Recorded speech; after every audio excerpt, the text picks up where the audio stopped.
Loué soit le précieux sang de notre Seigneur Jésus-Christ et le cœur immaculé de Marie. Dans la dernière vidéo, nous avions entamé plusieurs extraits, plusieurs citations de différents auteurs concernant leurs réflexions, leurs analyses, leurs constats sur la fin prochaine du monde, relatée par le père Lafont Santenac dans son livre Le plan de l'Apocalypse. Poursuivons. Avec M. Delille, dans ses 47e méditations, qui dit « L'Église chrétienne, à partir de la révélation faite à saint Jean, aura 6 âges, pendant lesquels elle sera militante, et au 7e, elle entrera dans son triomphe et dans sa gloire. Plusieurs pères et le chef même de l'Église voient dans la création du monde, qui a été faite en 6 jours, une image de sa durée, qui doit être de 6000 ans ou environ, parce que de sa durée, qui doit être de 6000 ans environ, parce que 1000 ans sont comme un jour devant le Seigneur, et un jour comme 1000 ans. Et de même que Dieu a cessé de produire et s'est reposé le 7e jour, de même aussi l'Église, arrivée au terme de ses souffrances et dans son enfantement, comme le monde, au terme de son existence, se reposera au 7e âge. L'impétueux torrent des âges emporte tout ce qui est bien. La charité, l'espérance et la foi semblent retourner vers leur source. Vertu, principe, institution, tout est près d'échapper au monde. Le temps court à l'éternité, et ce fleuve, entraîné par une force souveraine, se précipite et se perd dans les flots de cet océan sans rivage. Fin de citation. Guizot, l'Église et la société en 1861 nous dit « Je serais surpris si, parmi les spectateurs clairvoyants de l'état actuel de l'Europe, je rencontrais un qui ne ressentit pas une anxiété profonde. Les sociétés européennes sont profondément troublées. Les institutions et les recroyances, les lois et les influences, l'état et les relations des personnes, toutes choses y sont en question. Presque partout l'ancien édifice s'ébranle, et l'on ne voit pas sur quel fondement solide s'élèvera l'édifice nouveau. Partout la confusion, l'incohérence, l'incertitude règnent dans les esprits et passent ou menacent de passer dans les faits. Les gouvernements et les peuples sont à la fois agités et fatigués. Le présent n'inspire point de sécurité, l'avenir n'offre point de clarté. Malgré l'incontestable progrès de nos lumières et de notre état social, nous vivons dans les ténèbres et sur des ruines. » Fin de citation. Poursuivons avec la Gazette de France, décembre 1861. N'est-il pas remarquable que toutes les contrées semblent ébranlées depuis que les premiers coups ont été portés contre la chaire de Saint-Pierre, depuis que l'indépendance du chef des catholiques est en butte aux menaces des chefs de la Révolution. Ceux qui ont eu des yeux pour ne rien voir diront « c'est le hasard des faits » si l'état général des sociétés dans les 5 parties du monde, pour ainsi dire, est aussi profondément troublé. Ceux qui ne sont pas des esprits aussi forts pensent que les sociétés ne sont pas ainsi en travail et en douleur quand il n'y a pas quelque cause de perturbation dans l'ordre moral, dans les consciences. Cet état de crise n'est plus nié par ceux-mêmes qui, d'abord, ont voulu croire qu'on pourrait tout calmer, tout arranger avec des traités rédigés dans les chancelleries ou par des victoires remportées à la pointe des baïonnettes. L'opinion nationale elle-même dit « Nous ne sommes pas des alarmistes, mais nous ne saurions nous dissimuler des difficultés de la situation, les difficultés de la situation. » L'Europe, disons mieux, le monde entier, est en proie à une agitation violente, à un malaise inconnu, qui de toutes parts se révèle par des symptômes, des mouvements, des convulsions dont les esprits les plus calmes ne pourraient méconnaître la gravité. Il n'est pas jusqu'à l'Asie, ce pays de l'immobilité, qui ne soit troublé jusqu'au fond de ses entrailles, et à peine trouverait-on sur ce vaste continent un pays qui ne soit en guerre ou en révolution, ou qui n'ait devant lui ses sombres perspectives. L'Amérique elle-même, sauf le Brésil et quelques petites républiques, est plongée depuis les Grands Lacs jusqu'à la Plata dans toutes les horreurs des discordes civiles et des luttes fratricides.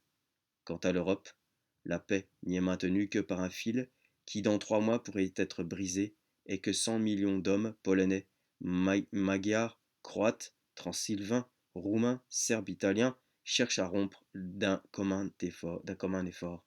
Fin de citation. Le Pelletier, dans les pages 193-210, l'heure suprême, nous dit « Le monde doit durer 6000 ans. Autant il y a eu de jours pour la création du monde, autant il y aura de millénaires pour sa durée. Ce que l'Écriture dit, de ce qui est arrivé alors est en même temps une prophétie de ce qui doit arriver dans la suite. Si donc un jour du Seigneur est comme 1000 ans, il est manifeste que toute chose ayant été créée en 6 jours, leur durée sera de 6000 ans. C'était une opinion reçue chez les anciens Perses, les Indiens, les Chinois, les Mexicains, les Arabes, les Étrusques, les Juifs que le monde, ayant été créé en 6 jours, et que chaque jour de Dieu était de 1000 ans. Selon la parole du prophète, le monde aurait une durée équivalente de 6 jours ou de 6000 ans, à la suite de quel Dieu lui donnerait un repos analogue à celui du septième jour de la création primitive. Fin de citation. Monsieur de Serres, dans l'embrasement du monde, livre 3, chapitre 10, nous dit: Chez les Étrusques, un saveur auteur a écrit une histoire dans laquelle il rapporte que Dieu a consacré 12 000 ans à la création de cet univers. Or, il paraît que les 6 premiers 1000 ans se sont passés avant la création du monde, et l'espèce humaine doit subsister pendant les 6 autres 1000 ans. Quelques kabbalistes, docteurs juifs, croient qu'après 6000 ans écoulés, tous les hommes et autres animaux seront éteints et abolis. Augustin d'Amone, qui a interprété saint Marc, dit qu'on peut savoir le temps proche de l'embrasement par la consommation et par l'achèvement de l'âge dans lequel nous vivons, car nous croyons que notre Seigneur Jésus-Christ viendra rendre son jugement sur la fin du second millénaire dans lequel nous vivons. Fin de citation. Poursuivons avec Goazé, chapitres 9 et 10. Plusieurs siècles avant la venue de Jésus-Christ, et lorsqu'il vint au monde, c'était déjà chez les Juifs une tradition ancienne que la durée entière de l'existence du monde devait être de 6000 ans, que les hommes devaient passer environ 2000 ans sous la loi de nature, 2000 ans sous la loi écrite et 2000 ans sous la loi de grâce. Les Juifs tenaient cette tradition d'Élie, c'est Dieu qui, dans l'œuvre même de la création, a voulu nous instruire et établir un rapport bien direct entre les 6 jours de la formation de l'univers et les 6000 ans de sa durée. La lumière fut créée le premier jour, et elle exista avant le soleil, qui paraît cependant en être la source. La lumière, c'est la révélation donnée à l'homme le premier jour, c'est-à-dire dès le moment de sa création. Dieu lui donna la lumière, et une lumière très vive et très pure. Il se fait connaître à lui, il l'éclaire sur ses devoirs envers son Créateur, et cependant le soleil de justice, celui qui, selon saint Jean, est la véritable lumière qui éclaire tout homme qui vient dans le monde, n'avait pas encore paru. Il s'écoula 4 jours qui sont devant Dieu 4000 ans, entre la création de la lumière et du soleil. Il s'est aussi écoulé 4000 ans qui sont devant Dieu comme 4 jours, entre la première révélation donnée à l'homme et la venue de Jésus-Christ, qui est le véritable soleil de justice.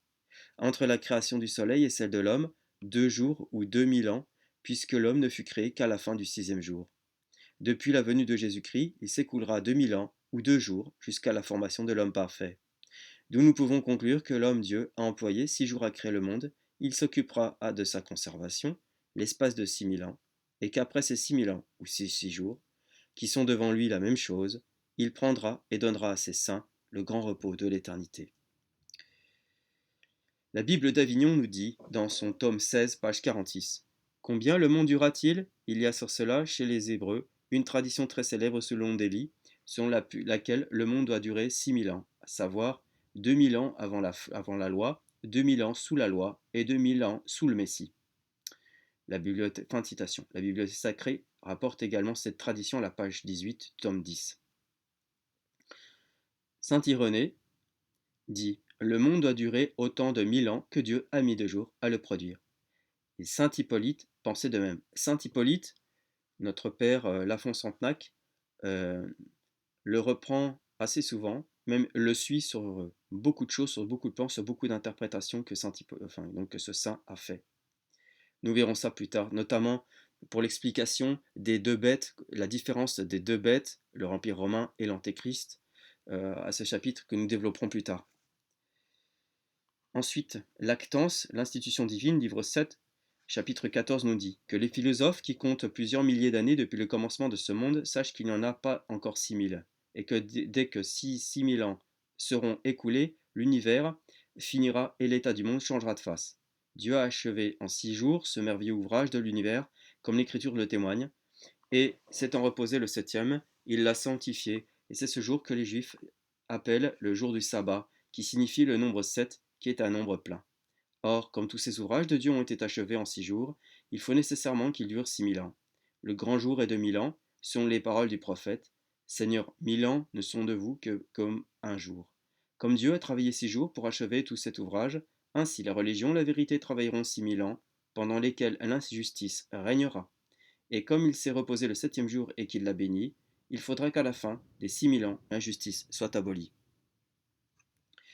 Puisque de... Autre citation, Saint Augustin de la Cité de Dieu, puisque devant le Seigneur un jour est comme 1000 ans, et 1000 ans comme un jour, 6000 ans étant passés comme 6 jours, les 10 derniers 1000 ans seront le septième ou le sabbat des saints, qui ressusciteront pour le célébrer.